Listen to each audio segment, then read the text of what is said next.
جب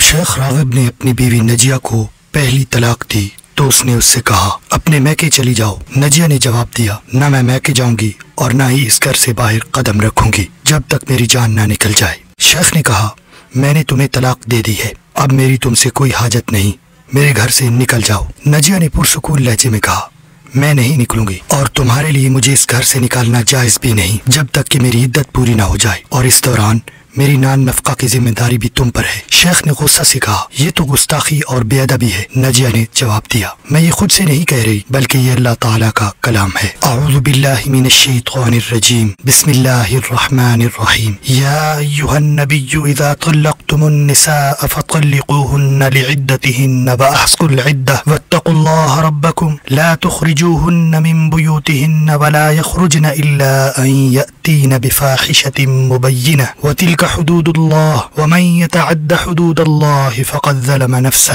ترجمہ اے نبی جب تم عورتوں کو طلاق دو تو ان کی عدت کے وقت پر طلاق دو اور عدت کا شمار رکھو، اور اللہ سے ڈرو جو تمہارا رب ہے، نہ تم انہیں ان کے گھر سے نکالو اور نہ وہ خود نکلے سوائے اس کے کہ وہ کسی صریح بے حیائی کا ارتکاب کریں۔ یہ اللہ کی حدود ہیں اور جو اللہ تعالیٰ کی حدود سے تجاوز کرے یقیناً وہ اپنے ہی جان پر ظلم کرتا ہے۔ یہ سورۃ الطلاق کی آیت نمبر 1 ہے۔ یہ سنتے ہی شیخ نے غصے سے اپنی ابا جھاڑی اور ناراضگی سے گھر سے نکلتے ہوئے بڑبڑایا اللہ کی پناہ، یہ لڑکی تو مصیبت ہے۔ نجیہ نے مسکرا کر جیسے کچھ ہوا ہی نہ ہو خود کو سنبھالا اور اس کے بعد روزانہ قصدن گھر کو خوشبو سے معطر کرتی، پورا بناؤ سنگار کرتی، عطر لگاتی، اور جب بھی شیخ گھر آتا یا نکلتا وہ اس کے سامنے موجود ہوتی۔ 5 دن بھی نہ گزرے تھے کہ وہ دل ہار بیٹھا اور رجوع کر لیا، کیونکہ ایک طلاق کے بعد خاوند کو رجوع کا حق ہوتا ہے عدت کے اندر۔ ایک دن نجیہ نے ناشتہ تیار کرنے میں تاخیر کر دی۔ شیخ نے غصہ سے کہا یہ میرے حق میں کوتاہی ہے، یہ کسی مومن عورت کی شایع نشان نہیں ہے۔ نجیہ نے نرمی سے جواب دیا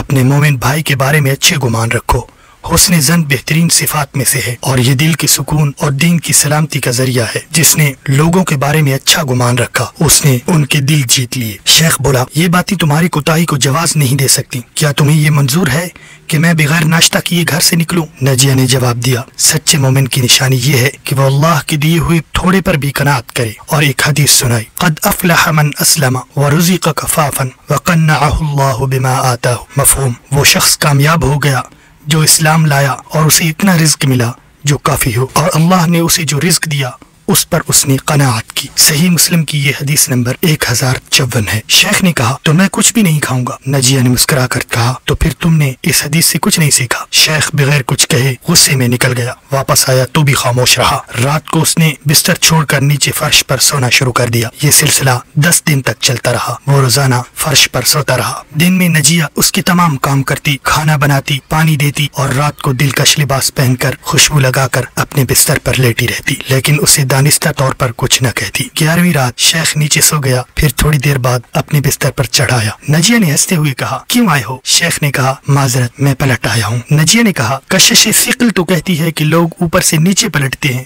اور گرتے ہیں، تم نیچے سے اوپر کیسے پلٹ آئے؟ وہ مسکرایا اور کہا کشش ثقل سے زیادہ طاقتور ایک اور کشش ہے، بستر پر موجود بیوی کی کشش۔ پھر خوشی سے بولا اگر ساری عورتیں تم جیسی ہوتی نجیہ تو کوئی مرد کبھی طلاق نہ دیتا، گھروں کے سارے مسائل حل ہو جاتے۔ پھر اس نے ایک حدیث بیان کی من صبرت على سوء خلق زوجها اعطاہ اللہ مثل ثواب آسیہ بنت مزاحم۔ ترجمہ جو عورت اپنے شوہر کی بد اخلاقی پر صبر کرے اللہ تعالیٰ اسے حضرت آسیہ بنت مزاحم کے برابر ثواب عطا فرماتا ہے۔ شیخ نے محبت سے کہا اے نجیہ تم میرے لیے اللہ کی اطاعت میں بہترین معاون ثابت ہوئی، اللہ تمہیں جزائے خیر دے اور ہمارے درمیان کبھی جدائی نہ ہو۔